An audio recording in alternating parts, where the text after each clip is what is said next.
What's going on, y'all, man? I know y'all kind of eating and stuff, so you know. Tell the people who you are.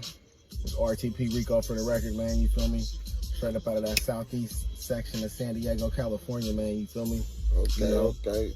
So where you from then? You from San Diego? Okay, yeah. Yeah, pretty California. much, man. 619, man. You know what I mean? I've been traveled around different places and stuff, man. Touched down different cities, but yeah, for the most part, man. You know what I'm saying? I was born here. You know what I'm saying? Raised here. You know? Yeah.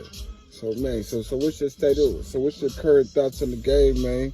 In San Diego, California, man, what you thinking about the current state of the game out there, man? Like, is they doing their thing? Is they slacking out there? You talking about the rap game? Yeah, man. Is they coming with it, or is they bullshit, man?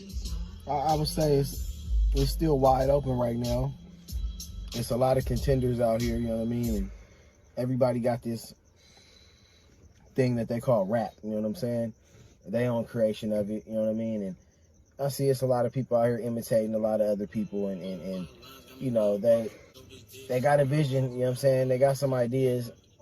It's just we missing out one piece of the puzzle to put everything together. Yeah, And it's a lot of good influence out here, but it's not channeled to nothing that's gonna get us to the top where we need to go. And I feel like right now it's a lot of people that are in the position of leadership and they ain't playing their role properly. So, you know, we taking a step backwards instead of moving forward because we really have no older influences out here, you know what I'm saying? And I'm not saying that we relying on any older influences, but even the younger up and coming is not really paying attention to the state and how much of an important role that the elders do play.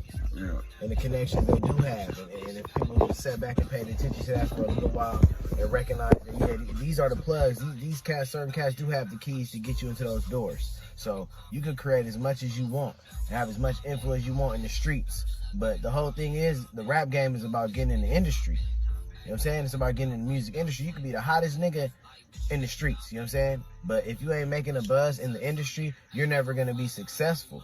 You're never going to make it on the TV screen. You're never going to make it into those doors, into those offices with those $1 million people in suits. That's all they do is sign contracts and do big business. But, you know, I think that they're doing the right thing. I think they got the right idea. And I like what's going on in the current state of my town right now. You know what I'm saying? I don't have nothing bad to say about it, but I just think we need to improve. So with that being said, how do you separate yourself from other artists? Myself, well, I just try to just concentrate on me. You know what I'm saying? What I feel I could give a piece of my life or what I'm going through to the people without too much, you know, being a carbon copy of a different sound or trying to sound like this person or trying to sound like the hottest rapper. I'm trying to sound the best sound for myself that fits my criteria, what I'm trying to do and the people I'm trying to reach. You know what I'm saying? Like, so I just concentrate on myself, the experiences that I experienced in my life, you know what I'm saying, and try to write, you know what I'm saying, good music for the most part. Have a message in it, have some type of song crafting when it comes to it. Don't just get on the track and just rap about anything, you feel me, just because it sounds good. I'm trying to make the record make sense, you know, so people can walk away with a message or they can gain something from it than just, you know, bobbing their head. Yeah, so man, so who influenced your style, man? I see you got a real versatile style, you know? Well, I grew up listening to a lot of different music, man. Like my pops, he used to, be a real music head. And we used to have the records, you know what I'm saying? And I used to go and dig through the little records in the cabinets and mess around with them and see different people on it. He used to listen to a lot of jazz, so jazz was probably like my first influence. And then, you know what I'm saying, my mom being Puerto Rican, you know, she would always listen to salsa.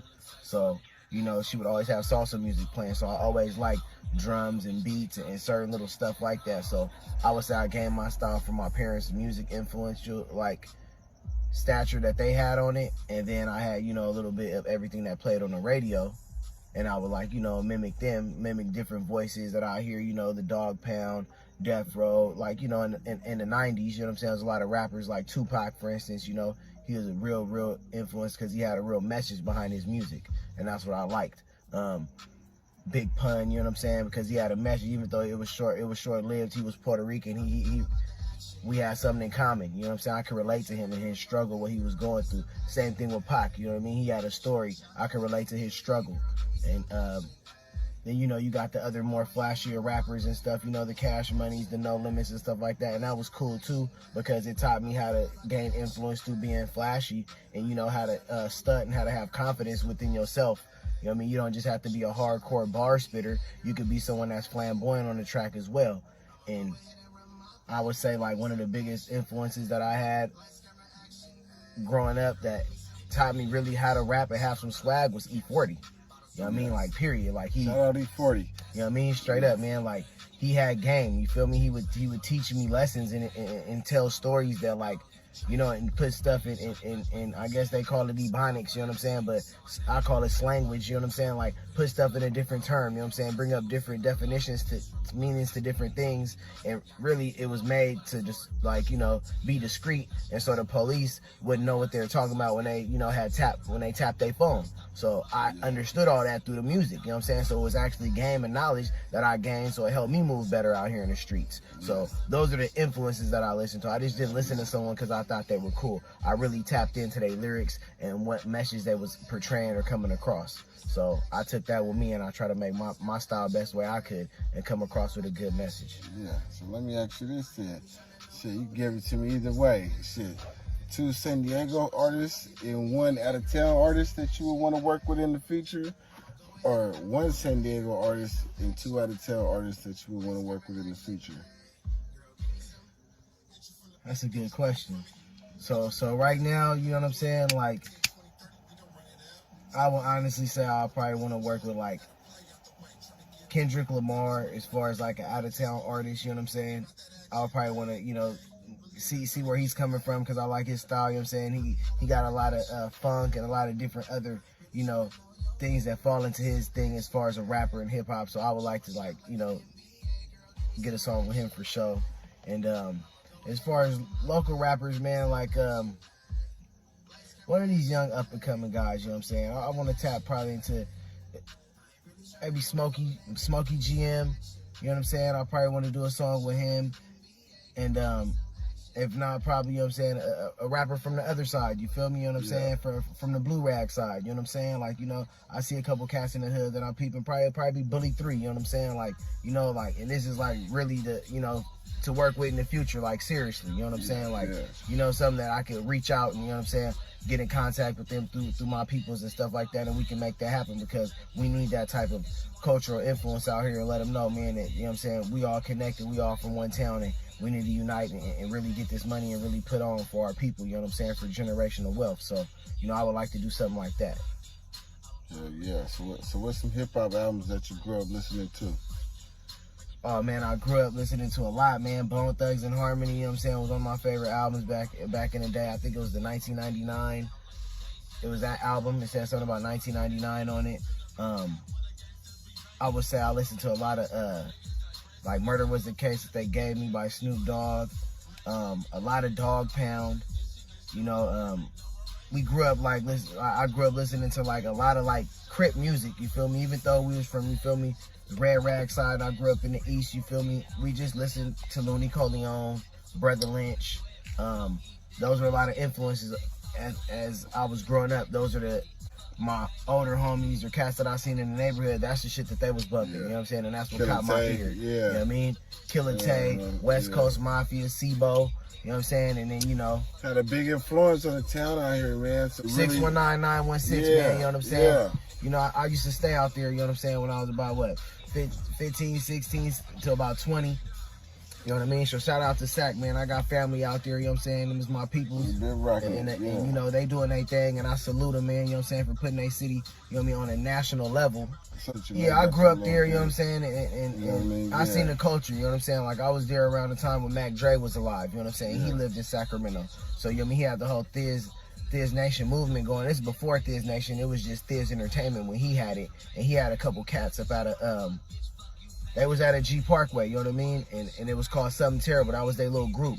But those were kind of like the younger guys, and, you know, I kind of knew through a girl that I knew, you know what I'm saying, my home girl, you know what I'm saying? Shout out Lashana, you feel me? That's my home girl, you feel me? And she was from out there, and she just kind of like put me in position to even be around the ambience of those people, you know what I'm saying? Because they have their own gang culture and everything like that. And you know what I mean? I'm coming from down here from Dago, going up there, you know what I mean? And I'm still got the mentality of down here, you know what I'm saying? I'm banged out, you know what I'm saying? I'm still tripping, you know what I mean? I'm wearing red every day, you know what I mean? But they nature was hustling, you feel me? Like, they was hustling out there. They was getting money and moving and shaking, and it kind of showed me like, oh, okay, cool, I could bang, but I could go be about my money, and they gonna respect that more than me just out here banging. So it kind of influenced me to, you know what I'm saying, to start moving a little bit different. And I didn't have the same type of enemies or rivals, and it wasn't that type of same atmosphere, you know what I'm saying? There was a lot of pressure taken off me at that time, you know what I'm saying? So it relieved a lot of things that were clouding my brain when I was right here, you know what I'm saying?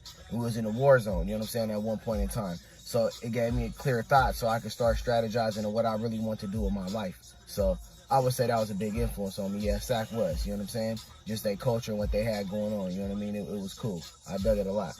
Hey, so I just want to know, man, you know, if you got any game or any advice for, you know, any of the youngsters out here on their grind, trying to come up, doing their thing, just, you know, on and off the mic, you know what I mean? Because I know you're a real influencer out here. You know, with the young dudes, they look up to you a lot of shit, though, man. So, you know, if you got anything to tell the young life, man, or how they moving out here, or how to move, or how to not to move, you know, anything you tell them? My advice is just, you know, stay sharp. Keep your head on a swivel. You know, like, if you're going to have a circle of friends, or you call your comrades, you know, like, it's just certain ways you got to move about it. You know what I'm saying? Like, you know, certain things that get talked about amongst you guys that you guys don't tell the rest of the world. You know what I mean? Like, you know, that's why there's secret societies and secret organizations. It's secrets. It's stuff that you have to uphold. So I would say that. And then, you know, just the influence of don't be easily influenced by somebody else just because they have possessions that you don't possess. You know what I mean? Because you don't want to be one of their possessions and be possessed by that person that has maybe the things that you're yearning for when you can get them yourself. So what the next man eat don't make you shit, basically. Yeah? Exactly. Okay, yeah. That's a big game right there.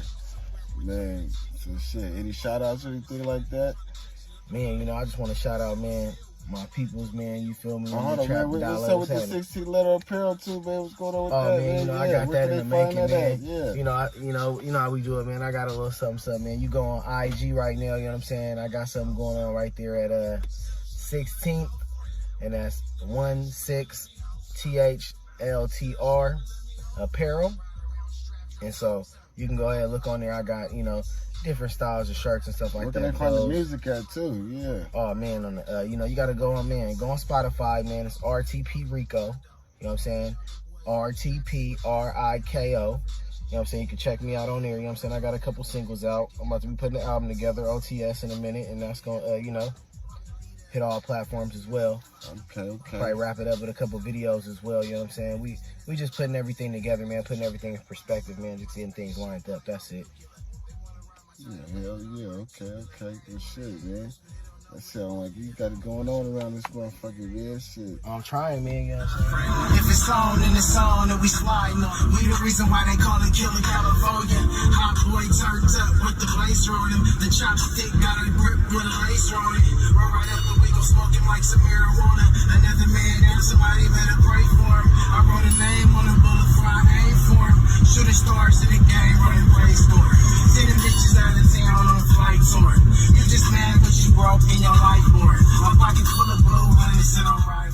You ain't bout that life, you ain't talking about nothing. You ain't busting no heads, you ain't pushing no onions. You ain't making no moves, you ain't running no plays. You just running your mouth, so get your ass up the way and stop fronting. If it's on, then it's on, and we sliding on them. We the reason why they call it Killer California. Hot boy turned up with the blazer on him. The chopstick got a grip with a laser on it. Roll right up and we gon' smoke him like some marijuana. Another man down, somebody better pray for him. I wrote a name on the bullet before I aim for him. Shooting stars in the game, running play scoring. Sending bitches out of town on a flight touring. You just mad cause you broke in your life boring. My pockets full of blue hundreds and I'm riding for it. Thank God every time I wake up in the morning. Blowing top shelf every single fucking morning. Getting top from your Bob and some Ralph Lauren's. I be sporting on some 23 Air Jordans. I be balling on these niggas while they stay